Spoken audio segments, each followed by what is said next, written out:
It was, I forget who said it. Maybe it was Thomas Carlyle who said, every second is a miniature minute, every minute a miniature hour, every hour a miniature day, every day a miniature year, every year a miniature lifetime. Okay? So it boils down to the moment. The symphony is played one note at a time, one moment at a time. Okay? And then the whole symphony is created. So it boils down to the moment. In your life, it boils down to the moment. Now, if that's true, remember I said that the health of the body depends upon the cell. Well, the health of your spiritual life depends upon how you relate to this moment and the next moment. Okay? Now, so what is it then that interferes with the moment? Well, when we're not doing what we ought to be doing in the moment. Okay? Or when our attitude is not correct. But for the time being, I won't talk about what you ought to be doing. See, what you ought to be doing is what you discover. I can't tell you what you ought to be doing. I can't tell you. There's not all the books in the world that can tell you what you ought to be doing. There's something that you intuitively grasp, you intuitively realize each moment. Okay? Each new moment is each new moment is fresh. And you can't meet the moment with what you did yesterday or even 5 minutes ago, because each new moment is fresh.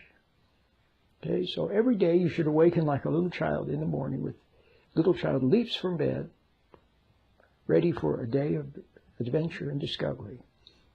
And the child has forgotten yesterday. Who was it, the great Persian poet who said life is but a dream? You know, I can't think of the words now. It's so beautiful. Perhaps it's a Sanskrit poem. I can't remember, but it's very apt. So it's the moment.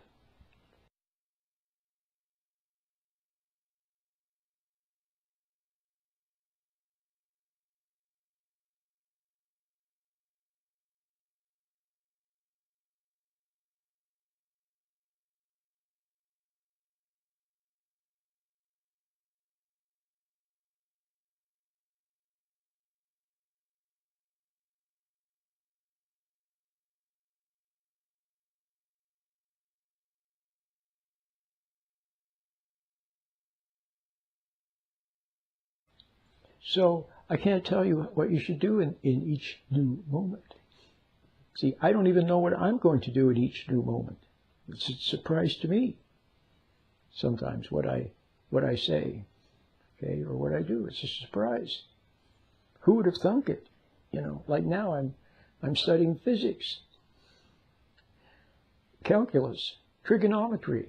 I've been studying trigonometry now for the past almost 2 years. Okay, I'm really good at it now. Okay, and I enjoy it. I do it every day. Who would have thought? I mean, 20, 30 years ago, 40 years ago, that would have been the very last thing that I ever would have thought that I'd be doing. Okay, so here I am making this video, and that's what I'm supposed to be doing right now. It sits right with me to be making this video and to be saying what I'm saying. I don't know what I'm going to say next either. I haven't pre-planned this. I have no idea what I'm going to say next. It's spontaneous. Live in the moment. Okay? See how distractions can take you away. So when they take you away from the moment, from what is the right thing to do in the moment, see, then they're diverting you from the symphony. See, your life would be the most beautiful symphony if you look at Christ's life. Paul, Ruth, see, Moses. See, there's just a few examples. Noah. And of course, you can also, I guess, put in people like Einstein, or Albert Einstein, or George Washington, a very noble man. See, these people, their life was a symphony.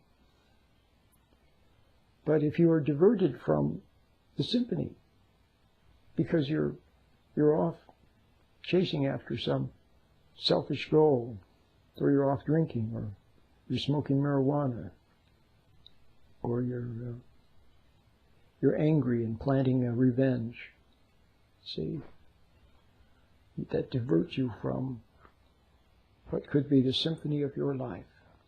Okay? My name is Rowan.